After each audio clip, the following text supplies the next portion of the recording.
జగిత్యాల జిల్లాలోని ఓ స్కూల్లో 7 టీచర్లు ఒకే విద్యార్థికి పాఠాలు చెబుతున్నారట.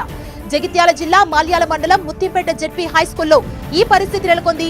ఈ స్కూల్లో 10వ తరగతి విద్యార్థి ఒకే ఒక్కరుండటంతో టీచర్లందరూ ఆ స్టూడెంట్ కే పాఠాలు చెబుతున్నట్లు ప్రధానోపాధ్యాయుడు రాజయ్య తెలిపారు.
జిల్లా మల్యాల మండలం జెడ్బిహెచ్ఎస్ హై స్కూల్ ముత్తింపేట గ్రామంలో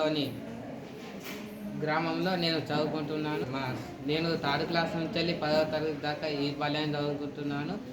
మా అమ్మా నాన్నలు ఇంకా హాస్టల్ కానీ వేరే స్కూల్కి కానీ పంపించాలనుకున్నా కానీ నేను వెళ్ళకుండా ఈదబ్బాయిలో చదువుకుంటున్నాను. మా సార్లు చక్కగా ఎంతో బోధిస్తున్నారు. మార్నింగ్ క్లాసులు ఈవినింగ్ క్లాసులు ఎంతో అటెండ్ అవుతున్నా. ప్రతి సబ్జెక్ట్కి ప్రతి పీరియడ్కి అటెండ్ అవుతున్నా.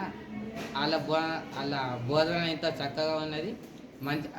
ఇలా బోధన మంచిగా వినియోగించుకొని చక్కటి మార్కులతో మా స్కూల్కి పేరు తేవాలనేది నా కోరిక. బ్రాసర 888లో సీటు సాధించాలనేది నా కోరిక.